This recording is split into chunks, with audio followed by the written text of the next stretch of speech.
Good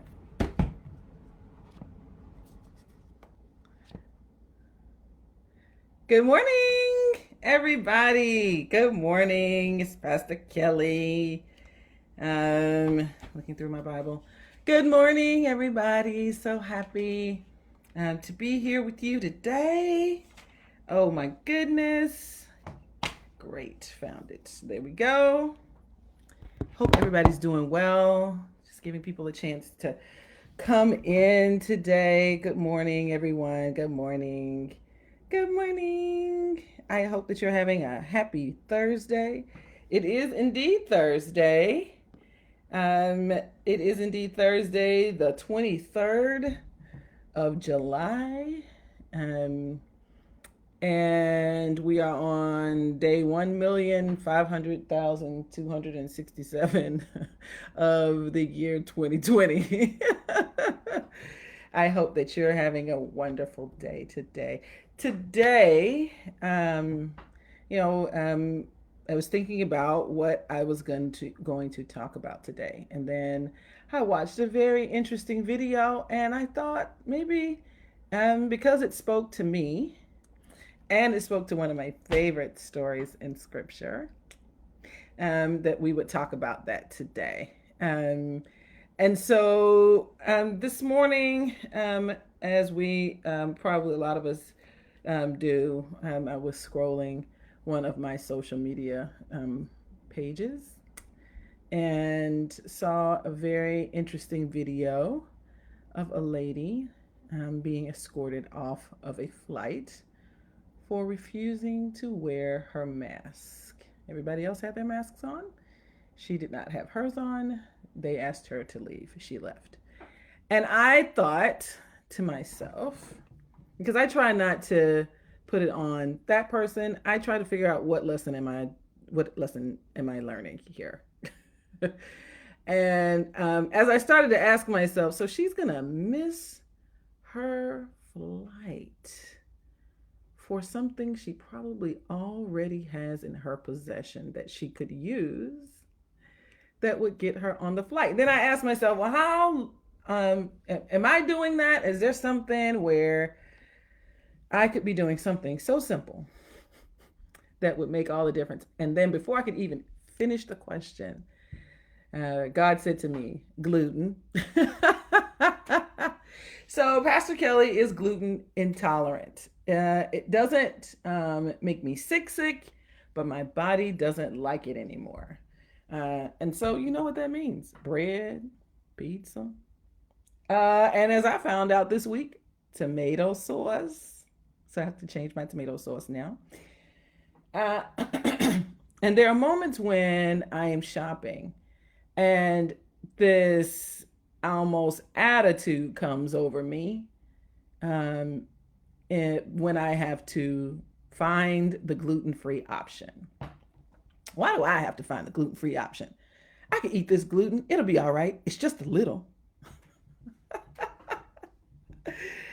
Yeah, okay. Yeah, but then you won't feel good for a few days. Then you've got some other things going on. Your thyroid doesn't like it. And so it's like it would be simple, right? To just not eat the gluten stuff. Just don't eat it. There's nobody forcing it down my throat. And we live in 2020 for what that's worth. And so there is a plethora of companies that are dedicated to making things gluten free. Why is this such a hard thing? And so I was thinking about that lady on the plane, getting off the plane, and I was thinking about me and my gluten, and then one of my favorite stories came to mind. This is from 2 Kings chapter 5. And there is the healing of Naaman or Naaman, or however you would like to pronounce his name. I'm sure he would like for us to pronounce it correctly. Um, so let me just give you a little backstory. Naaman is quite the warrior. He is the commander of the army, okay, of his people. He is the man, okay? All right. So, um, and so Naaman, this commander of the army of the king of Haram, was a great man and in high favor with his master because by him the Lord had given him victory to Aram. Given victory to Aram. Okay, this mighty warrior also had a little problem. He had leprosy. Now, I've never had leprosy, but I have had shingles. And if you know anything about shingles, you know they're itch and they're pain and it's a rash and it's bad. So this man's got leprosy.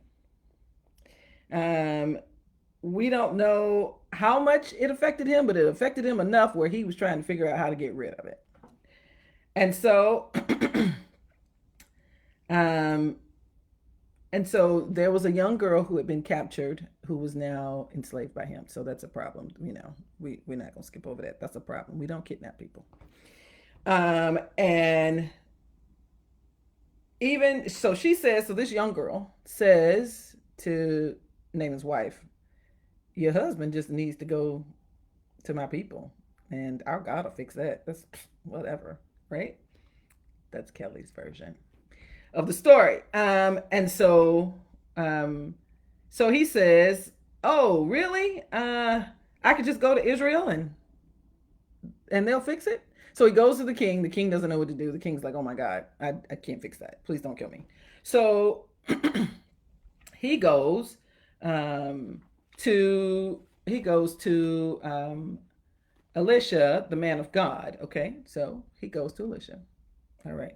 Now imagine this king and all of his finery going to Elisha, the man of God, to get healed from this thing. He's got on his armor, he's got his people, he's got a stallion, he's doing all this stuff, and he goes to get fixed. Now, I'm sure somewhere in this man's mind, because of who he is, because of what he has, because of his grandeur, that it was going to be this wonderful moment to fix his challenge. And instead, Elisha doesn't come out. He sends out his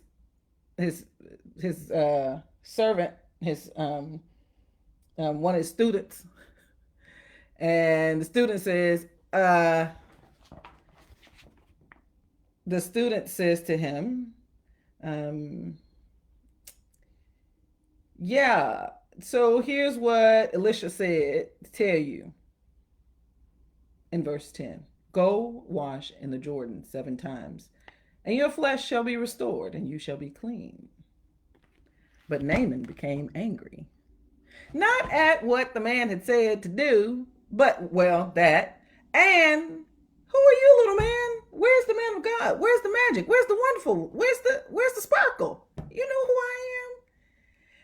And then I said, well, I mean, just like me and gluten, this woman and this flight that she's about to miss and miss everything on the other side of the flight. Whatever she was going to see, she gonna miss it.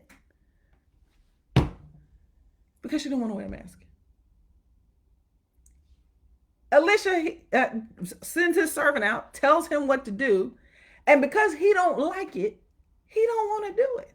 He's like, the waters where I live are much cleaner than these old nasty waters of Jordan. I'm not dipping myself in that water 7 times. You must be crazy. He was majoring in minor things. And so I asked myself, what is that? What is our ego trying to accomplish by keeping us from the very thing that we're searching for, that we want? I want health. Don't eat gluten. Simple. This woman wanted whatever was on the other side of this flight. She packed her stuff. She got to the airport. She got through the lines. Probably had to stand 6 feet away from everybody. At some point, she probably wore the mask. And you get on the plane and you just, all you gotta do is wear the mask for the flight and get off the flight and get outside. You can take it off. What's the problem?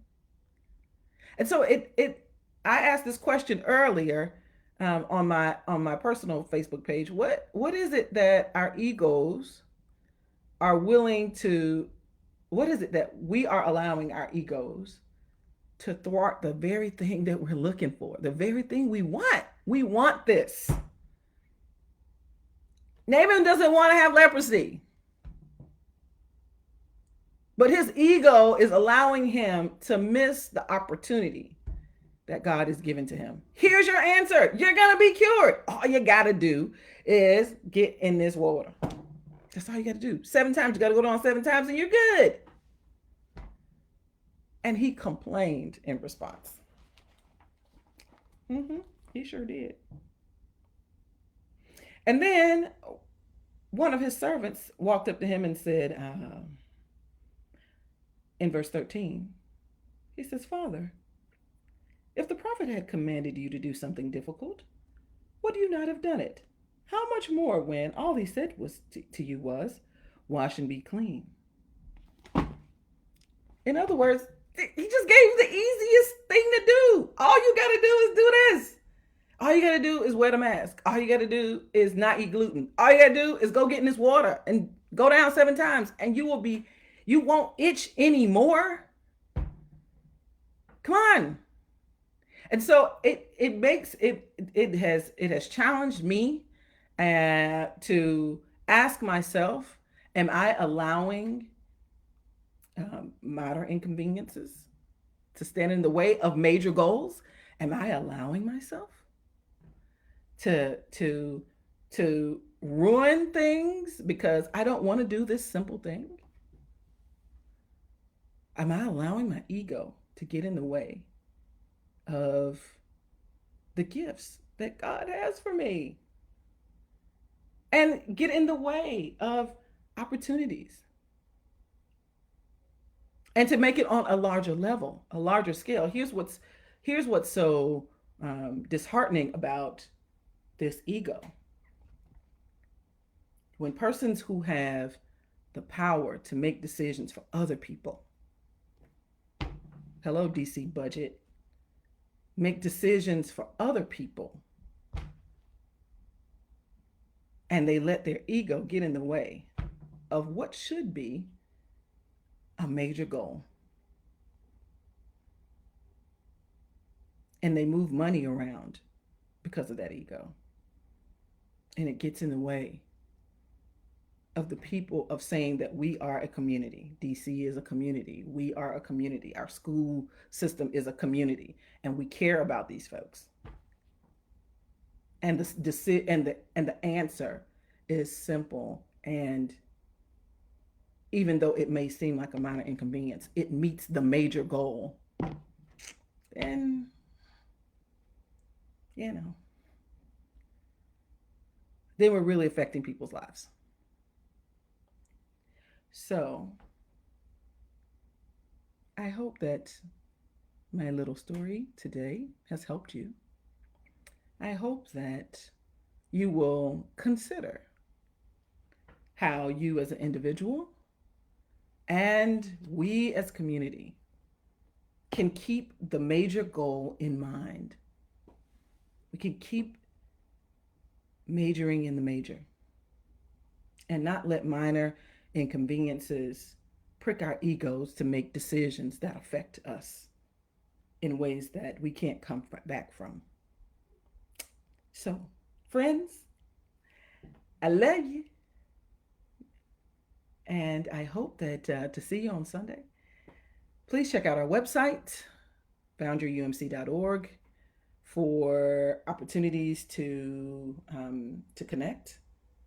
And I will see you next time. Bye.